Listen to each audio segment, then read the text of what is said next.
ভাই শুরু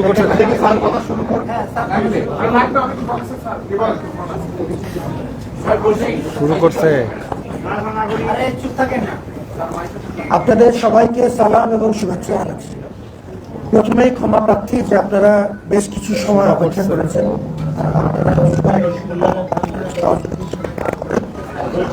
ধন্যবাদ জানাচ্ছি। আজকে এই সভাটি আপনারা জানেন আমাদের জন্য অত্যন্ত গুরুত্বপূর্ণ ছিল। এটা শুরু করছে তো সম্মানিত 7 কলেজের এবং বিশ্ববিদ্যালয় আমরা একসাথে আজকে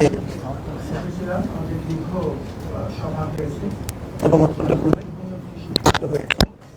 আমরা লিখিত আকারে উপস্থাপন করব যাতে আপনাদের রেকর্ডিং এর সুবিধা হয় এবং যেন ভুল না হয়, কারণ সিদ্ধান্তগুলো গুরুত্ব আছে এবং এগুলো আমাদেরকে বাস্তবায়নের পথে দ্রুত কাজ শুরু করতে চাই। আপনাদের সবার সহযোগিতা কাম্য। বাকি অংশটুকু আমি একটু পড়ে শোনাচ্ছি যাতে আপনাদের রেকর্ডিং এবং আমারও বলতে সহজ হয়।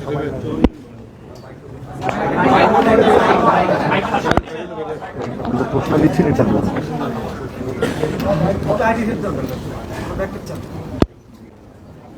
আমি বক্তব্যটি লিখিত আকারে আছে এবং সেটি আমি উপস্থাপন করব এবং আপনাদেরকে লিখিত বক্তব্য দেওয়া হবে যাতে আপনাদের তথ্য কোনো অসুবিধা না হয়।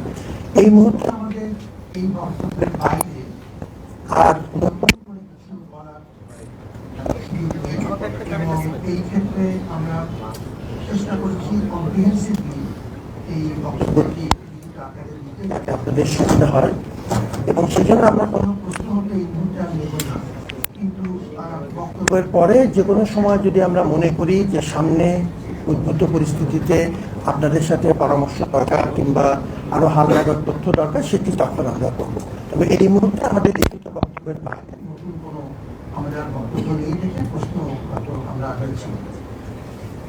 ঢাকা বিশ্ববিদ্যালয়ের প্রশাসন অধিভুক্ত সরকারি 7 কলেজ বিষয়ে অনাকাঙ্ক্ষিত ঘটনায় ইতিমধ্যেই আন্তরিকভাবে দুঃখ প্রকাশ করেছে এবং সকল মহলকে ধৈর্য ধারণ, সম্প্রীতি এবং সৌহার্দ্যপূর্ণ সম্পর্ক বজায় রাখার জন্য ঢাকা বিশ্ববিদ্যালয় এবং অধিভুক্ত সরকারি 7 কলেজের শিক্ষার্থীদের প্রতিও আহ্বান জানানো হয়েছে।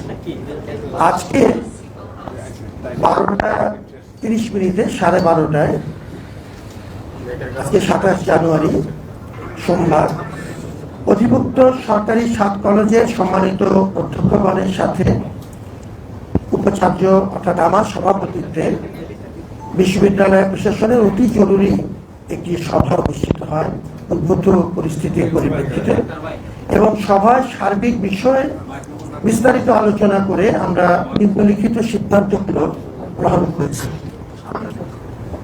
প্রথমত, ঢাকা বিশ্ববিদ্যালয়ের সাথে অধিভুক্ত সরকারি 7 কলেজের সম্মানজনক পৃথিবীকরণের বিষয়ে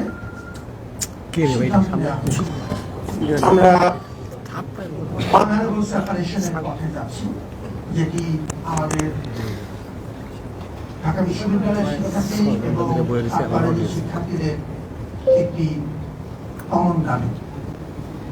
অধিভুক্ত সরকারি 7 কলেজের শিক্ষার্থীদের ভর্তি কার্যক্রম এই সিদ্ধান্তের আলোকে পরিচালনা সংক্রান্ত পূর্ববর্তী যে সিদ্ধান্ত আমরা নিয়েছিলাম সেটি পরিবর্তন করে আমরা 1 বছর এগিয়ে এনে এবছর থেকে অর্থাৎ 2024-25 শিক্ষাবর্ষ থেকে ঢাকা বিশ্ববিদ্যালয়ের অধীনে আর ভর্তি না নেওয়ার ব্যাপারে সিদ্ধান্ত গ্রহণ করা হয়েছে।